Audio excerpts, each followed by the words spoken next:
Hi, I am Rajesh Bhosale. आज हम जिस टॉपिक पे चर्चा करने वाले हैं उस टॉपिक का नाम टेंस। टेंस इंग्लिश का बहुत ज़्यादा इम्पॉर्टेंट टॉपिक है। टेंस एक बार आप समझ जाएंगे तो किसी भी दूसरे टॉपिक को समझने में बहुत आसानी हो जाएगी, क्योंकि टेंस से हमको क्या फ़ायदा होने वाला है। टेंस से हमको ये पता चल जाएगा कि हम किस समय में, टेंस का मतलब होता है समय, तो हम किस समय में वर्ब का कौन सा फॉर्म लगाते हैं, किस समय की बात हम कैसे करते हैं। जैसे हिंदी में बहुत सारे वाक्य होते हैं, हिंदी की भाषा के रूप में लेते हैं। मैं जाता हूँ, मैं जा रहा हूँ, मैं जा चुका हूँ, मैं सुबह से जा रहा हूँ, मैं गया, मैं जाता था, मैं जा रहा था, मैं जा चुका था, मैं 2 दिन से जा रहा था, मैं जाऊँगा, मैं जा रहा हूँगा, मैं जा चुका हूँगा, मैं 2 दिन से जा रहा हूँगा। इतने प्रकार के वाक्य बनते हैं। तो अब इसमें कौन से वाक्य में एक टेंस में एक प्रकार ऐसा है जिसको कॉमनली हम सब जानते हैं और उसको हम सबसे ज़्यादा प्रयोग करते हैं। जैसे कि इंग्लिश में एक वाक्य बोलो, I am going, I am dancing.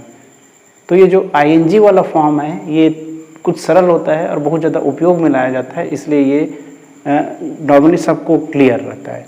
लेकिन उसी को अगर मैं कहूँ कि मैं पिछले 3 महीने से पढ़ा रहा हूँ, तो अब थोड़ी सी प्रॉब्लम हो जाएगी, कौन सा टेंस है, क्या हेल्पिंग वर्ब यूज़ करना है, क्या करना है। तो हम इस टेंस में इसी प्रॉब्लम को दूर करेंगे। टेंस एक बार आप समझ जाएंगे तो टेंस वाक्य, जो हिंदी में वाक्य बनाना सीख जाएंगे हम। अब हमारी जो भावनाएं हैं उन भावनाओं को आप अच्छे से व्यक्त कर पाएंगे और न केवल आप अच्छे से लिख पाएंगे बल्कि हमको बोलने में भी आसानी होगी, समझने में भी आसानी होगी। इसलिए टेंस का ज्ञान होना बहुत ज़्यादा ज़रूरी है। तो टेंस के 12 प्रकार होते हैं और पूरे 12 प्रकार का अगर हम वीडियो बनाएं तो काफ़ी लंबा हो जाएगा। इसलिए मैंने इस वीडियो में केवल प्रेजेंट के पहले प्रकार का वर्णन किया है, क्योंकि प्रेजेंट का पहला काइंड है, पहला प्रकार है प्रेजेंट सिंपल। तो प्रेजेंट सिंपल टेंस एक ऐसा टेंस है जिसमें काफ़ी कन्फ्यूजन्स होते हैं। अक्सर बच्चों को काफ़ी कन्फ्यूजन्स होते हैं। तो पहले वीडियो में मैं इस कन्फ्यूजन्स को ही दूर करने का प्रयास करूंगा। इसके बाद स्टेप बाय स्टेप हम लोग हर टेंस को आगे बढ़ते जाएंगे। और वैसे भी एक बार अगर हम प्रेजेंट सिंपल टेंस को समझ गए तो फिर बाकी टेंस को समझने में बहुत हमको आसानी होने लग जाएगी। ठीक है, तो अब टेंस के प्रकार 3 होते हैं, प्रेजेंट, पास्ट और फ्यूचर। इन तीनों के 4-4 प्रकार होते हैं। मैं आपको समझाता हूँ। अक्सर इसमें थोड़ा कन्फ्यूज़न होता है, तो इसको हम एक उदाहरण के माध्यम से समझते हैं। फर्ज कीजिए एक आदमी है, वो उस आदमी की उस आदमी की शादी हो गई। ठीक, शादी होने के बाद उसके यहाँ एक बच्चा हुआ। तो उसका जो बेटा था वो जब थोड़ा बड़ा हुआ तो उसका नेचर, उसका स्वभाव देख करके लगता था कि बहुत सीधा साधा है। वो था भी सिंपल, वो कोई सा भी काम, वो किसी अपने काम से काम रखता था, किसी दूसरे से कोई मतलब उसको रहता था नहीं, केवल अपना काम करना, शांति से रहना, अपना काम करना, सिंपल सा लड़का था। तो उसके पिताजी ने उसको देखा कि ये इतना ज़्यादा सीधा साधा है, हमेशा सिंपल रहता है, कोई ग्लैमर नहीं, कुछ नहीं, कोई शो ऑफ नहीं, कोई दिखावा नहीं। तो उसके नेचर के अकॉर्डिंग उसके पिताजी ने उसका नाम रख दिया प्रेजेंट सिंपल। ठीक, अब प्रेजेंट सिंपल उसका नाम पड़ गया। अब जब वो थोड़ा बड़ा हुआ तो जैसा कि आप जानते हैं कि हमारा एक पेट नेम होता है, घर में हमको प्यार से बुलाया जाता है, और दूसरा हमारा एक और नाम होता है, रियल नेम होता है, पेट नेम और रियल नेम। वैसे ही जो प्रेजेंट सिंपल टेंस था उसको जब स्कूल में एडमिट करवाया गया तो उसका नाम रखा गया प्रेजेंट इंडेफिनिट। तो प्रेजेंट सिंपल का एक और नाम क्या है, प्रेजेंट इंडेफिनिट। दोनों एक ही लड़के के नाम है, तो डोंट बी कंफ्यूज्ड। फिर कुछ समय के बाद प्रेजेंट सिंपल टेंस का दूसरा भाई आया, यानी कि प्रेजेंट टेंस का दूसरा बेटा हुआ। दूसरा बेटा जो था बड़ा फनी था, वो जो भी काम करता था उसको लगातार करते रहता था। कुछ खाने गया, गुपचुप खाने गया, तो 1 गुपचुप, 2, 10, 20, 50 गुपचुप खाते ही रहता था। खेलने गया, 1 घंटा, 2 घंटा, 3 घंटा, 4 घंटा खेलते ही रहता था। अच्छा, पढ़ने बैठता था तो भी वो 1 घंटा, 2 घंटा, 3 घंटा पढ़ते ही रहता था। मतलब कुल मिलाकर उसको जो भी काम दिया जाता था उसको वो कंटिन्यू करते रहता था बिना रुके। तो उसके नेचर के अकॉर्डिंग उसके दूसरे बेटे का नाम रखा गया प्रेजेंट कंटिन्यूअस। अब ये घर में सब उसको कंटिन्यूअस बुलाते थे प्यार से। तो जब उसको वो थोड़ा बड़ा हुआ, उसको जब स्कूल में एडमिट करवाया गया तो उसका नाम रखा गया प्रोग्रेसिव। ये बहुत कम जानते हैं कि प्रेजेंट कंटिन्यूअस को प्रेजेंट प्रोग्रेसिव भी कहा जाता है।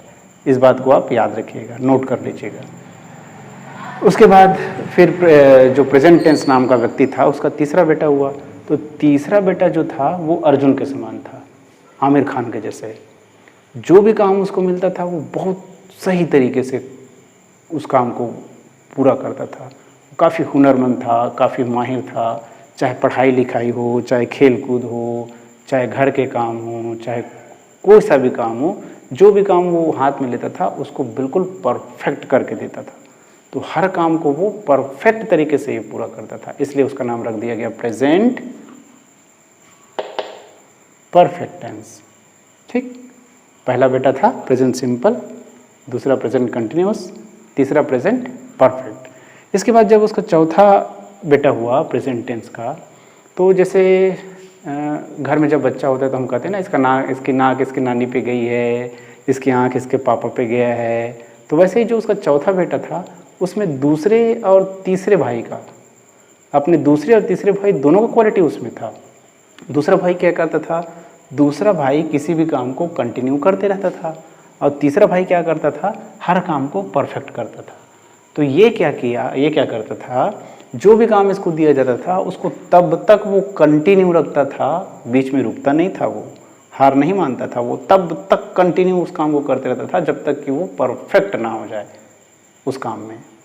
इसलिए उसका नाम उसके नेचर के अकॉर्डिंग रख दिया गया प्रेजेंट परफेक्ट कंटिन्यूअस। ठीक, तो ये हो गए 4 प्रकार। अब आपको याद रखने में आसानी होगी। ठीक, प्रेजेंट टेंस को लेते हैं तो प्रेजेंट टेंस का पहला बेटा कैसा था, सीधा साधा सिंपल, तो उसका नाम क्या रख दिया प्रेजेंट सिंपल। और उसका पेट नेम था सिंपल, और उसके स्कूल का नाम क्या रखा गया, प्रेजेंट इंडेफिनिट। उसका दूसरा बेटा जो था, याद करना, गुपचुप, तो हर काम को कंटिन्यू करता था, तो उसका नाम रख दिया गया प्रेजेंट कंटिन्यूअस। और उसका दूसरा नाम रखा गया प्रेजेंट प्रोग्रेसिव। उसका जो तीसरा बेटा था वो आमिर खान, मिस्टर परफेक्शनिस्ट, तो हर काम को वो परफेक्ट करता था, इसलिए उसका नाम रख दिया गया प्रेजेंट परफेक्ट। चौथा बेटे में दूसरे और तीसरे दोनों का क्वालिटी था। दूसरा बेटा हर काम को कंटिन्यू करता था और तीसरा बेटा हर काम को परफेक्ट करता था, तो चौथे बेटे का नाम रख दिया गया प्रेजेंट परफेक्ट कंटिन्यूअस। ठीक, अब क्लियर है। अब ये तो हो गया प्रेजेंट टेंस का। पास्ट टेंस, पास्ट टेंस में भी सेम। पास्ट टेंस क्या किया, वो भी अपने बच्चों का नाम यही चारों रखा, बस उसने एक बदलाव क्या कर दिया, प्रेजेंट की जगह में उसने अपने बच्चों को नाम के आगे पास्ट जोड़ दिया। तो पास्ट टेंस के पहले बेटे का नाम पास्ट सिंपल, दूसरा पास्ट कंटिन्यूअस, तीसरा पास्ट परफेक्ट, चौथा past perfect continuous. Same happened with future tense also. Future tense के पहले बेटे का नाम था future simple, second future continuous, third future perfect and last future perfect continuous. ठीक, तो ये तो था हमारा टेंस को पढ़े, टेंस के 3 प्रकार पढ़े और उन तीनों प्रकारों के 4-4 प्रकार पढ़े। अब आज हम फोकस करेंगे, आज हम जिस टॉपिक पे फोकस करेंगे वो है प्रेजेंट सिंपल या इंडेफिनिट।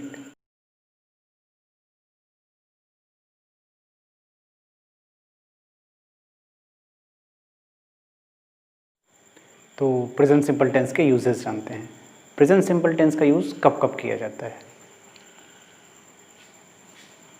हैबिट, प्रेजेंट सिंपल या इंडेफिनिट टेंस का यूज़ हम करते हैं हैबिट बताने के लिए, आदत बताने के लिए। जैसे कि I do yoga every day, मैं रोज़ योगा करता हूँ, ये मेरी हैबिट है। I take 3 glasses of warm water in the morning. Warm का क्या मतलब होता है, वार्म और hot, there are 2 words. Warm और हॉट में क्या फ़र्क होता है बता सकते हैं? वार्म का मतलब होता है गुनगुना और हॉट का मतलब होता है गर्म। समझिएगा इस चीज़ को, हम बोलते हैं कि हॉट वाटर, सुबह सुबह हॉट वाटर पीना चाहिए। हॉट और वार्म में ये फ़र्क होता है, वार्म का मतलब होता है गुनगुना, जिसमें अगर आप जिसको आप छू करके देखो तो आपको लगे कि हाँ हल्का सा गर्म है, हल्का गर्म, जिसको आप पी सकते हो, दैट इज़ वार्म। और हॉट का मतलब होता है गर्म, जिसे आप उंगली से नहीं छू सकते। हाँ हाँ कितना गर्म है, तो हॉट मतलब गर्म, ज़्यादा गर्म, और वार्म मतलब गुनगुना, हल्का गर्म। दोनों में ये फ़र्क होता है। प्रेजेंट सिंपल टेंस का दूसरा यूज़ हम करते हैं नेचर, अपना स्वभाव बताने के लिए। जैसे कि he lives a simple life, वो एक सादा जीवन जीता है, सादा जीवन व्यतीत करता है, ये उसका नेचर हो गया। तीसरा प्रेजेंट इंडेफिनिट का प्रयोग किया जाता है हॉबी बताने के लिए। हॉबी हमारी क्या आदतें हैं, हम क्या हमको अच्छा लगता है। जैसे कि यू प्ले हॉकी, तो ये आपकी आदत है कि आप, हॉबी है मीन्स आपका शौक़ है कि आप हॉकी खेलते हो या फुटबॉल खेलते हो, तो हॉबी बताता है। जब भी हमको हॉबी बताना होता है तो हम उसमें प्रेजेंट इंडेफिनिट टेंस का यूज़ करते हैं। चौथा इसका यूज़ होता है प्रेजेंट इंडेफिनिट टेंस का लाइक्स या डिसलाइक्स बताने के लिए। लाइक्स का मतलब होता है पसंद और डिसलाइक्स मतलब होता है नापसंद। जैसे कि girls love eating gupchup, isn't it? ऐसा नहीं है क्या? गर्ल्स को गुपचुप खाना बहुत ज़्यादा पसंद है, ये उनका लाइकिंग्स बता रहा है, उनका पसंद बता रहा है। Boys do not like cooking, most of the boys, अधिकांश लड़कों को कुकिंग पसंद नहीं है, ये उनका नापसंद बता रहा है। अब हो भी सकता है, नहीं भी हो सकता है, आप उसमें अपना लाइक्स या डिसलाइक्स जोड़ सकते हैं उसमें। इसका पांचवा यूज़ होता है डिज़ायर या विश बताने के लिए, हम अपनी इच्छा बताने के लिए। डिज़ायर मतलब इच्छा, विश का मतलब भी इच्छा, कि हम, हमारी क्या इच्छा है। जैसे कि I want to become a doctor, she wants to become a teacher, तो ये सभी क्या बता रहे हैं? उसकी इच्छा बता रहे हैं, वो क्या करना चाह रहा है, क्या बनना चाह रहा है या क्या बनना चाह रही है। प्रेजेंट इंडेफिनिट का छठवां प्रयोग होता है रेगुलर एक्टिविटीज़ बताने के लिए, यानी कि हम जो काम रोज़ करते हैं उन चीज़ों को बताने के लिए इसका यूज़ होता है। जैसे कि वी गो टू स्कूल, हम स्कूल जाते हैं, तो हम रोज़ जाते हैं स्कूल, संडे को छोड़ करके हम रेगुलर वो काम करते हैं, तो उसमें प्रेजेंट सिंपल का यूज़ होता है। और लास्ट इसका यूज़ होता है यूनिवर्सल या साइंटिफिक ट्रुथ। यूनिवर्सल क्या होता है? यूनिवर्सल को हिंदी में कहते हैं सार्वभौमिक। अब कुछ लोगों को नहीं पता है सार्वभौमिक क्या होता है। तो सार्वभौमिक मतलब एक ऐसा सच जो जिसे बदला नहीं जा सकता। जैसे कि सूर्य पूर्व से उगता है, ये यूनिवर्सल ट्रूथ है, no one can deny it, कोई भी इसको मना नहीं कर सकता, और ना ही इसे बदला जा सकता है, इसलिए ये यूनिवर्सल ट्रूथ है। साइंटिफिक ट्रूथ, जैसे कि पानी 100 डिग्री सेल्सियस पे उबलती है। अब ये क्या है? एक वैज्ञानिक सच है, इसको भी बदला नहीं जा सकता। तो इन सभी चीज़ों को बताने के लिए हम प्रेजेंट सिंपल या प्रेजेंट इंडेफिनिट का यूज़ करते हैं। फिर से देखते हैं, हमें अपनी आदत बतानी हो तो हम प्रेजेंट सिंपल टेंस का यूज़ करते हैं। हमें अपना नेचर बताना हो, स्वभाव बताना हो किसी का भी, तो उसके लिए प्रेजेंट सिंपल का यूज़ करते हैं। प्रेजेंट सिंपल का यूज़ करते हैं हम अपना हॉबी बताने के लिए, अपनी हॉबी, अपना शौक़ बताने के लिए। लाइक्स डिसलाइक्स, पसंद नापसंद बताने के लिए भी हम प्रेजेंट इंडेफिनिट का यूज़ करते हैं। इसके अलावा डिज़ायर या विश, हम अपनी इच्छा बताने के लिए इसका यूज़ करते हैं। रेगुलर एक्टिविटीज़, जो काम हम रोज़ करते हैं उसको हम प्रेजेंट सिंपल के माध्यम से ही व्यक्त करते हैं। और यूनिवर्सल या साइंटिफिक ट्रुथ, सार्वभौमिक या वैज्ञानिक सत्य जिसे बदला नहीं जा सकता, इन सभी चीज़ों को व्यक्त करने के लिए हम प्रेजेंट इंडेफिनिट टेंस का यूज़ करते हैं। प्रेजेंट सिंपल टेंस का फॉर्मूला पता है आपको? आइए देखते हैं।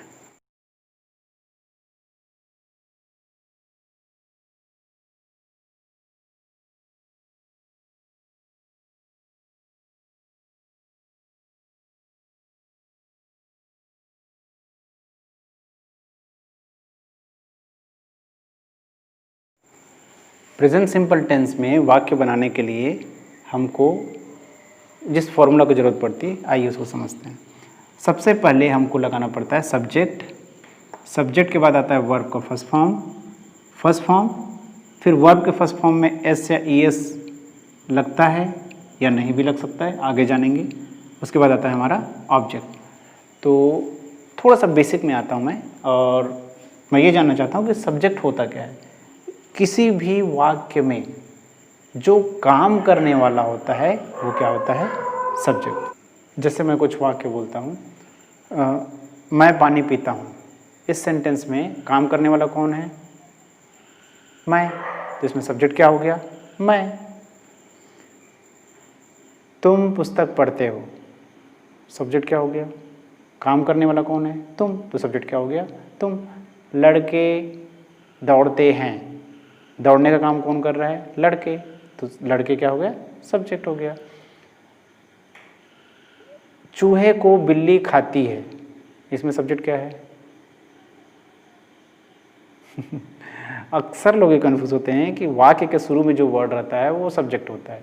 मैंने सेंटेंस क्या कहा, चूहे को बिल्ली खाती है, तो खाने का काम कौन कर रहा है, बिल्ली, तो इसमें सब्जेक्ट बिल्ली होगी ना कि चूहा।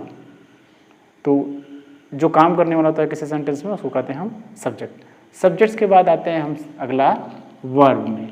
वर्ब क्या होता है, वर्ब किसी भी वाक्य में जो काम होता है उसे कहते हैं हम वर्ब। वर्ब जैसे ही खाना पीना, उठना बैठना, आना जाना, चलना गिरना, पटकना, उठाना, धोना, मांजना, देखना, बात करना, ना जिसमें ना आए वो सभी वर्ब्स होते हैं। काम होना चाहिए। अब ये मत कहना आईना में भी तो ना आता है सर, वो भी तो वर्ब है, नहीं, वो काम होना चाहिए। तो वर्ब समझ गए। वर्ब के बाद आता है एस या ई एस।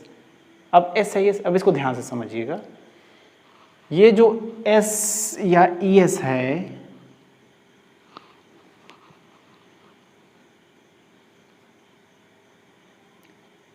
ये जो एस या ई एस है, ये किस में लगाया जाता है, वर्ब में, वर्ब के फर्स्ट फॉर्म में। एस या ई एस किस में लगता है, वर्ब के फर्स्ट फॉर्म में। लेकिन कभी लगता है कभी नहीं लगता। कब लगता है, कैसे लगता है, क्या कंडीशन है, तो एस या ई एस का हम यूज़ करते हैं किसके अकॉर्डिंग, सब्जेक्ट। वर्ब में एस या ई एस लगाया जाता है सब्जेक्ट के हिसाब से। अब सब्जेक्ट के हिसाब से लगाया जाता है, कब कैसे पता चलेगा कौन से सब्जेक्ट में लगाया जा रहा है, कौन से सब्जेक्ट में लगाया जा रहा है, आइए समझते हैं। जब हम सेंटेंस बनाएंगे और जब सब्जेक्ट में, सेंटेंस में सब्जेक्ट के जगह में अगर ही, शी, इट या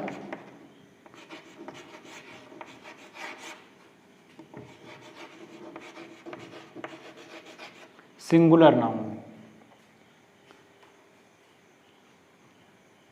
हम वर्ब में एस ई एस तभी लगाएंगे, एस ई एस तभी लगाएंगे जब सब्जेक्ट्स ही, शी, इट या सिंगुलर नाउन है। चार चीज़ याद रखिएगा, ये बाद में फिर कंफ्यूजन करता है। ही पहला क्या है, ही, दूसरा शी, तीसरा इट और चौथा सिंगुलर नाउन। ये जब चार चीज़ सब्जेक्ट की जगह में होंगे केवल तभी हम वर्ब में एस या ई एस लगाएंगे।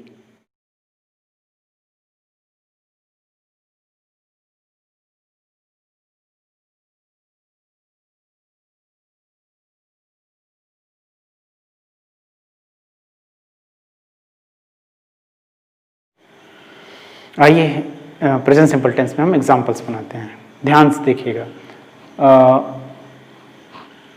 हिंदी में वाक्य है, मैं आम खाता हूँ।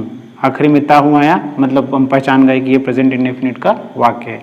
ठीक, अब मैं को क्या कहते हैं, आम को क्या कहते हैं, खाना को क्या कहते हैं, ऐसा लिखेंगे तो सेंटेंस गलत हो जाएगा। कैसे, क्यों, अक्सर लोग ऐसा करते हैं। तो उसमें फ़र्क क्या है मैं बताता हूँ। मैं आम खाता हूँ, इसमें मैं क्या है, काम करने वाला है, तो मैं सब्जेक्ट हो गया। आम क्या है, आम ऑब्जेक्ट है, खाना एक काम है यानी कि वो वर्ब है। तो ये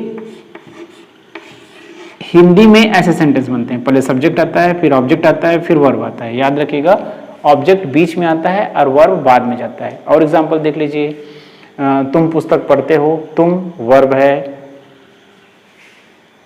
तुम पुस्तक पढ़ते हो, तुम सब्जेक्ट है, पुस्तक ऑब्जेक्ट है और पढ़ना वर्ब है। वह केमिस्ट्री पढ़ाता है, तो वह सब्जेक्ट है, केमिस्ट्री ऑब्जेक्ट है और पढ़ाना वर्ब है। तो हिंदी में याद रखिएगा, वर्ब लास्ट में जाता है, ऑब्जेक्ट बीच में आता है। अब जब हम इसको अंग्रेजी में इंग्लिश में ट्रांसलेट करेंगे तो क्या होगा, इंग्लिश के सेंटेंस का फॉर्मेशन होता है subject plus verb plus object. ये बहुत बड़ा फर्क हो जाता है, वर्ब बीच में आ जाता है इंग्लिश में और ऑब्जेक्ट लास्ट में जाता है, दोनों इंटरचेंज हो जाते हैं। तो इस चीज़ को आपको ध्यान रखना पड़ेगा। तो आइए इन वाक्यों को अंग्रेजी बनाते हैं। मैं आम खाता हूँ, इसमें सबसे पहले मैं को क्या बोलते हैं ऐसा नहीं करना है। सबसे पहले हमको इंग्लिश में सेंटेंस बनाना है, तो सबसे पहले देखना सब्जेक्ट क्या है।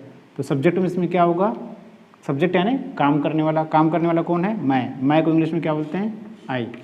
सब्जेक्ट हो गया। सब्जेक्ट के बाद आता है वर्ब। तो वर्ब इसमें क्या है, वर्ब यानी काम, काम है खाना, खाना काम है, तो खाने को क्या बोलते हैं, ईट, आई ईट। अब आते हैं हम एस या ई एस लगेगा नहीं, तो एस या ई एस लगेगा नहीं, इसके लिए हमको कहाँ जाना पड़ता है, सब्जेक्ट को देखना पड़ता है। तो इसमें सब्जेक्ट क्या है, आई है, तो आई के साथ एस या ई एस लगेगा कि नहीं। याद कीजिए, आपको मैं बताया था 4 चीज़ों के साथ एस या ई एस लगता है, ही, शी, इट या सिंगुलर एक वचन। तो ही, शी, इट या सिंगुलर नाउन के साथ एस या ई एस लगता है। तो ही, शी, इट तो इसमें है नहीं, तो एस आई एस नहीं लगेगा। तो अब क्या बच गया, एस आई एस हट गया, ऑब्जेक्ट। ऑब्जेक्ट क्या है, क्या खाता हूँ, आम, मैंगोज। दूसरा सेंटेंस देखते हैं, वह गुब्बारे बेचता है। फॉर्मूला सबसे पहले आएगा सब्जेक्ट, सब्जेक्ट में क्या है, वह हिंदी में वह लड़का के लिए भी यूज़ किया जाता है, लड़की के लिए भी यूज़ किया जाता है। कैसे पता चलेगा कि लड़का है कि लड़की, तो उसके लिए आपको देखना पड़ेगा सेंटेंस के लास्ट में क्या लिखा है, ता है। तो ता है मतलब क्लियर, लड़का है। तो वह गुब्बारे बेचता है, तो वह लड़का है, इसलिए इंग्लिश में आ जाएगा ही। फिर आता है वर्ब, वर्ब है बेचना, बेचना को हम कहते हैं सेल। अब आया एस या ई एस का बारी, तो एस या ई एस के लिए हमको जाना पड़ेगा सब्जेक्ट में, सब्जेक्ट से ही, शी, इट सिंगुलर नाउन में एस या ई एस लगता है, इसलिए यहाँ पे लगा दिया जाएगा एस। ही सेल्स, ऑब्जेक्ट क्या आ गया, बलून्स, गुब्बारे।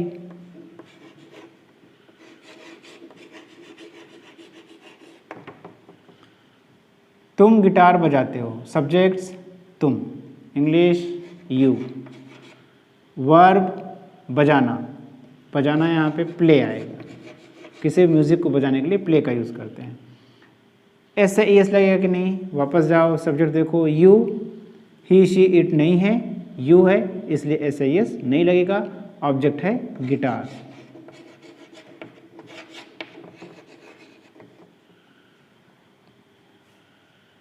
इस प्रकार आप जितने सेंटेंस बनाते जाएंगे उतने ये क्लियर होते जाएंगे। और याद रखिएगा, केवल एक बार समझने से नहीं होगा, अब जितना 10, 20, 30 जितना ज़्यादा आप एग्जाम्पल्स बनाएंगे उतना अच्छे से आपका ये कंसेप्ट क्लियर होगा। आइए कुछ और एग्जाम्पल्स देखते हैं। वर्षा होती है, अब सब्जेक्ट में क्या लिखेंगे, वर्षा नहीं। याद रखिएगा, जब कभी भी इंग्लिश में वर्षा सेंटेंस आए, मौसम से संबंधित बात हो, तो हम सब्जेक्ट्स में सब्जेक्ट की जगह पर इट का प्रयोग करते हैं। किसका प्रयोग करते हैं, इट का, याद रखिएगा। तो सब्जेक्ट्स में आ गया, सब्जेक्ट में आ गया इट। वर्ब, वर्ब यानी काम, काम है वर्षा होना, वर्षा होना को हम इंग्लिश में कहते हैं रेन। अब he, she, it, he, she, it, it के साथ एस आई एस लगता है, इसलिए यहाँ पे हम लगा देंगे। ऑब्जेक्ट कुछ नहीं है इसलिए छोड़ दिए। It rains. अगर मान लो उसमें एक शब्द और रहता, जुलाई में वर्षा होती है, तो इसमें क्या हो जाता, इट रेन्स इन जुलाई। ठीक, बढ़ते हैं अगले सेंटेंस की ओर। सूर्य पूर्व से उगता है। सब्जेक्ट क्या है, सूर्य। सूर्य को इंग्लिश में क्या बोलेंगे, सन। तो सब्जेक्ट में क्या लिखूं, सन। नो, जो इस दुनिया में यूनिक चीजें होती है उनके पहले द लगाया जाता है। सन, द मून, द स्काई, याद रखिएगा। तो द सन सब्जेक्ट, वर्ब है, काम हो रहा है उगने का, उगना को कहते हैं राइज। अब एस से एस लगेगा कि नहीं, तो the sun, he she it singular. The sun क्या है, नाउन है, और नाउन या सिंगुलर होता है या प्लूरल होता है। तो द सन सिंगुलर है या प्लूरल है, सिंगुलर है। तो यहां पे क्या लग जाएगा, एस लग जाएगा, क्योंकि सिंगुलर में एस आई एस लगाया जाता है। द सन राइजेस, पूर्व से या पूर्व में, the sun rises in the east. ठीक, अगला सेंटेंस देखते हैं। बच्चे लुका छिपी खेलते हैं। तो सब्जेक्ट्स में क्या आ जाएगा, बच्चे, इंग्लिश चिल्ड्रन। वर्ब है खेलना, खेलना को इंग्लिश में बोलते हैं प्ले। क्या खेलते हैं, लुका छिपी, इंग्लिश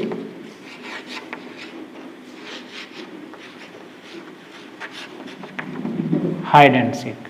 ठीक, तो इस तरीके से हम, अगर हमको फॉर्मूला अच्छे से क्लियर है और एस या ई एस का कंसेप्ट क्लियर है, तो हम कोई सा भी सेंटेंस बना सकते हैं।